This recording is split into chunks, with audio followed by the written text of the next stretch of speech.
I'm joking these days, but like... Well, please, you too. Last week, in presence of the President of the European Parliament, opened this Ukrainian hub as a central place for not only for the Ukrainians in refugees to Belgium, for the help to Ukraine in need in the war circumstances, but also to unite people in their attempt to fight against devil that came to our houses. Thank you to Natalia Melnik, the wife of the ambassador of Ukraine to the EU. Thanks to Natalia, we really managed to do this event very fast, thanks to our Polish and Lithuanian colleagues. And indeed, we do everything possible and impossible, not only in terms of the aid, but in terms of geopolitical decisions. To our Polish and Lithuanians friends, really thank you so much, because it's your support that our voice is heard in the European Parliament, in Brussels, in the European Union. And I am giving the first word to Petras Ostrevičius, our friend from Lithuania. Today is a beautiful sunny day in Brussels. One more. And one more war day, 28th, if I'm correct, in Ukraine. Once Russians, led by bloody Putin, ranges of war against Ukraine and Ukrainians, against Europe and Europeans. I'm very grateful for mobilization of Ukrainian community here in Belgium, in Brussels, in Europe, for coming up with this idea, which is excellent one.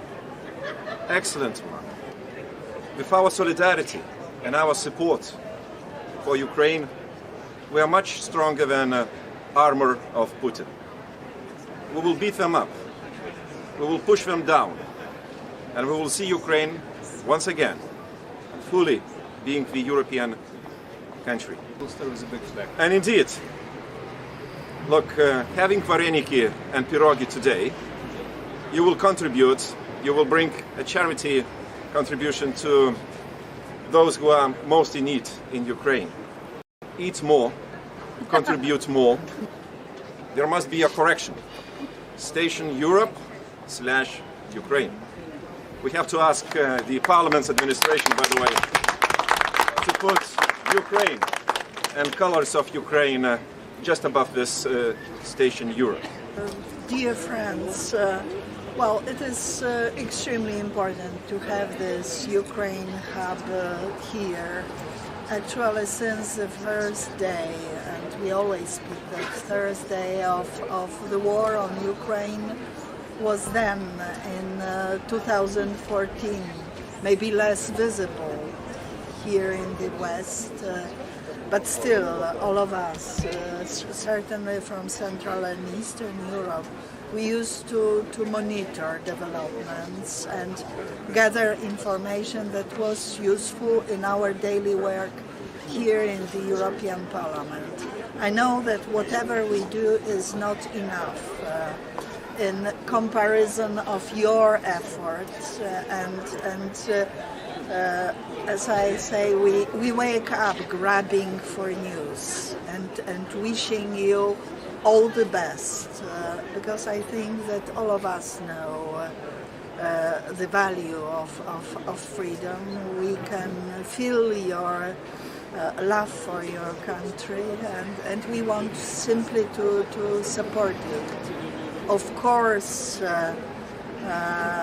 you need Europe, but Europe needs you even more, because it's not only fighting for European values as well, for your country, you're showing your patriotism, but what you show in resisting aggression is actually the best, the most beautiful manifestation of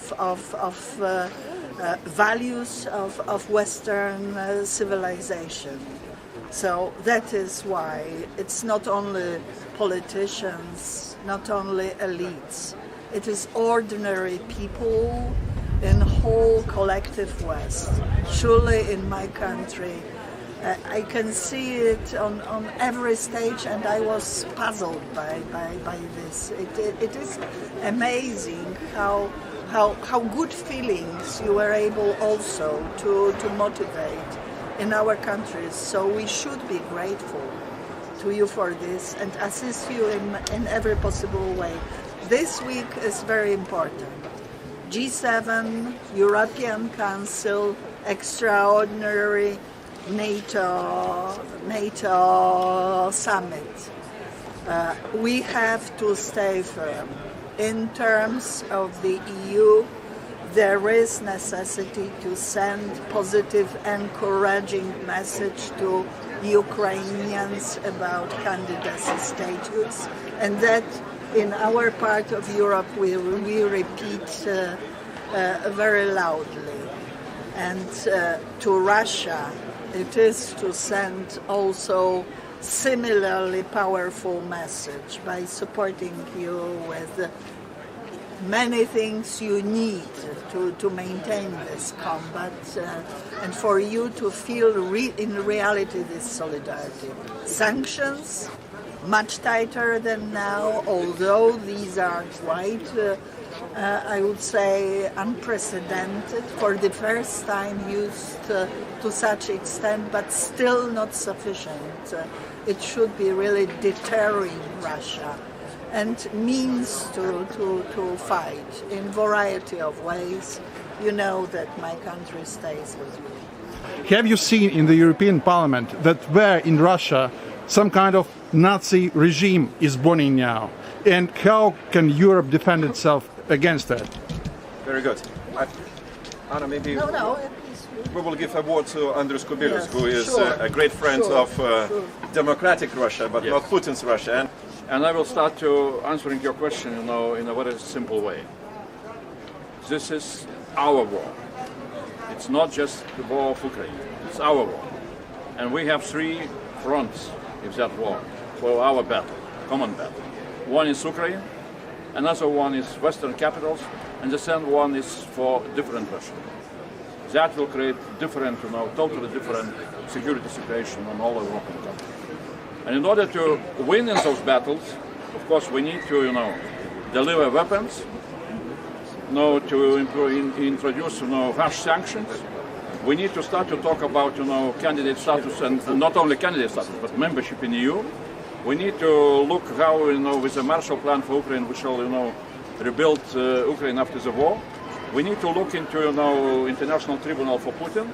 And in order to do that, we need to have, besides great militaries in Ukraine, military forces, we need to have, battalions of political solidarity. And yesterday we created the first one, with a network of, global political, people from different parliaments, which is called, United for Ukraine. 160 members from different countries joined at the very beginning. 28 countries, members of EU, United States, Canada, New Zealand, and even Greenland. So that's our, that's our battalion. The first battalion is ready. So definitely, I'm absolutely sure that, we shall win in those battles, and Russia will be, different. We shall see deputinized Russia, and that will be, our answer. Very good. Thank you, Andrius. And we're looking forward for full implementation of your declaration. It's important to reiterate what my colleagues just said. This is a tough call for all of us, but this is a call that is worth pursuing for, not only to save lives of so many Ukrainians. It must be clear for us that in this fight we are firmly on the side of Ukraine, and we do anything possible to strengthen them, to enable them to fight for their country, to enable them to secure their skies, and that is why we need a push for more military equipment and military support for our Ukrainian friends. I think this will be the key for the upcoming weeks, and we will do anything possible to do this. And yes, we also, it must be clear to us that we are not at the end of the sanctions vis-à-vis Russia, vis-à-vis Moscow. There are still other options that can be activated, and they should be on the table and continue to be on the table. I mean, we must prepare for any options that are still outstanding. And number three, I just spoke to some of the experts on those. We need to address the issue of responsibility, international responsibility and also financial responsibility of Russia and Moscow, but also of individuals who have enabled this regime to contribute to restitutions and to rebuilding of Ukraine after this devastating and inhumane and criminal aggression that we have witnessed. So these three points on our agenda we will pursue also as part of our Parliament agenda to support our Ukrainian friends by any means possible. Thank you, Sergei. Rafael, it will be hard to visit me. Actually, Ukrainians are now showing us what it means to be free and what it means to be Europeans. And when we have this discussion about Ukraine in Europe, I think the discussion is already over because Kiev today is the capital, the true capital of Europe. It's not here, it's in Kiev. And our future is not decided only in these buildings, it's decided in the streets of Mariupol, of Kharkiv, of Kiev, of every single Ukrainian town that is resisting Russian invasion. So our duty is to show maximum solidarity for our brothers and sisters in Ukraine. And our duty is to do much more when it comes to sanction Putin's aggression. Our duty is to stop financing Putin war machine. Our duty is to take every single decision, even when it costs us something, to support the Ukrainian fight for democracy and freedom. Because let us be clear, if Ukrainians don't win this fight, if Russians are not beaten in Ukraine, then we won't know peace in our continent ever. So our future and Ukrainian future are already together, impossible to dissociate. So fighting for Ukraine, helping Ukraine, it's helping ourselves. It's not only altruism, it's also self-consciousness, egoism that should lead us to do much more for Ukraine. Slava Ukraine! And no ifs, please. No. It was a pleasure to attend the founding meeting yesterday of the network. I think this is very important because we all have to do our homework in the different capitals. We should, of course, extend this network. It's just the beginning, but I'm quite sure that I can convince many more members of parliament to join it, and I hope also in other countries, as to avoid, first of all, some fatigue in the different capitals, fatigue towards sanctions or towards support for Ukraine. Very important to keep up the good spirit and to keep up the sanctions and to extend them, to increase them. One example, for instance, the trade that we still do, some capitals, with Russia. In Belgium, very concrete, the diamond trade. We should stop it because this is a billion euros worth of trade, and we are funding this barbaric war through this trade. It should stop, and we are working very hard on that, and I think each capital should do its homework, and then we'll get there. Thank you, man. Ladies and gentlemen, first off, I want to thank the organizers, Promote Ukraine. This is a great example of how civil society and government can work together to really make a difference. And it's great to see it happening here, but I also want to assure you that it's happening all over the world. Our communities in over 65 countries around the world are actively supporting Ukraine. But today, here in Brussels, it's a historical day. It's a historical day because the leaders are gathering here to make incredibly important decisions today.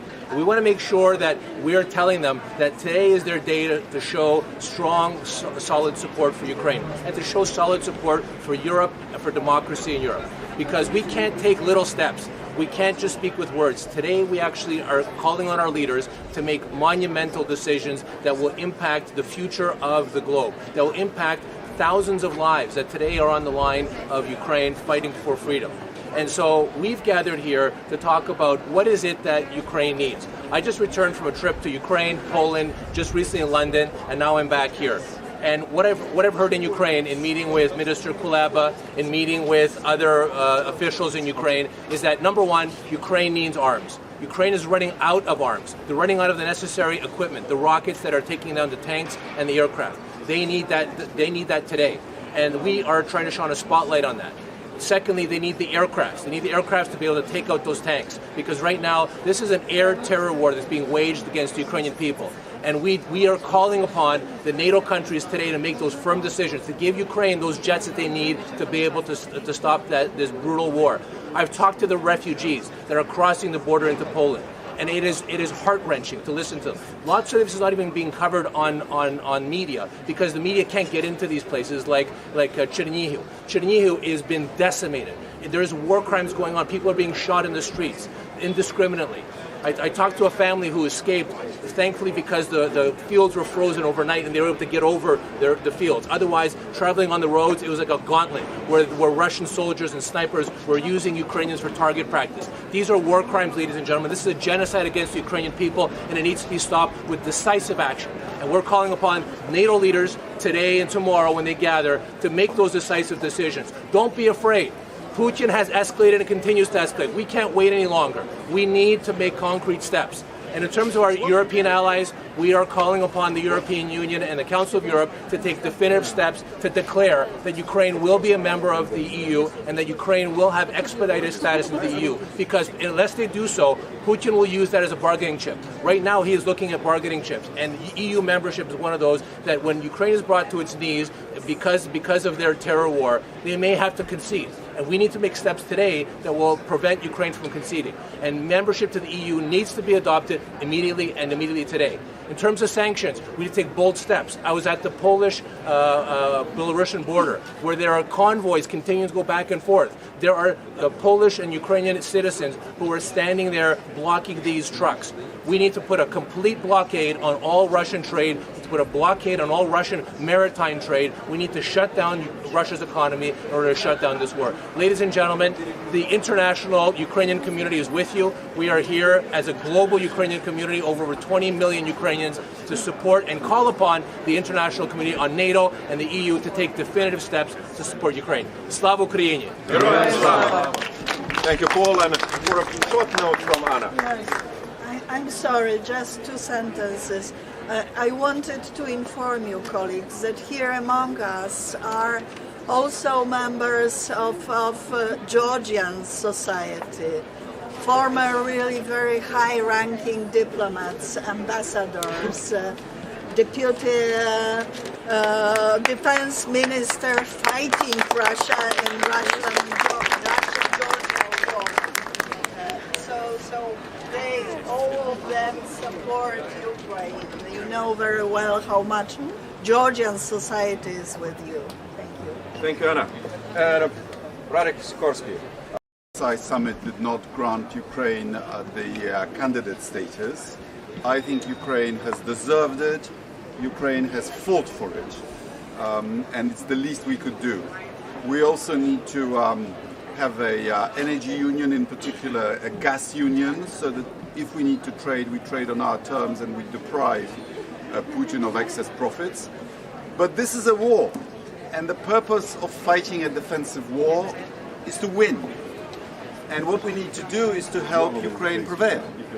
And by prevailing, I mean chasing the invaders out of their country. So we need to make sure that when countries pledge the Panzerfaust and the Stingers and the Switchblades and the Javelins and the NLAWs and so on, that they actually reach the battlefields to enable the Ukrainians to do what they want to do. Slava Ukraini! Ladies and gentlemen, sorry for keeping you so long, but Viola. Thursday! Viola! I mean, a short word from your side.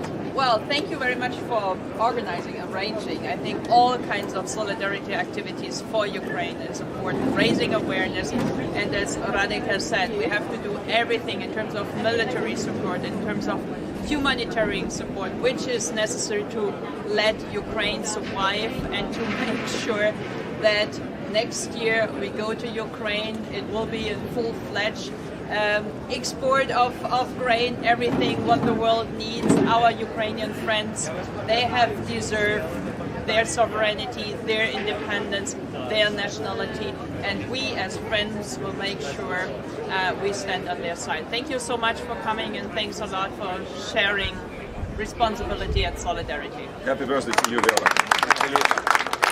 Now, ladies and gentlemen, we are in the hands of Natalia and Marta. And I would like to invite you to try at least. I hope something is still left Anything for you. left.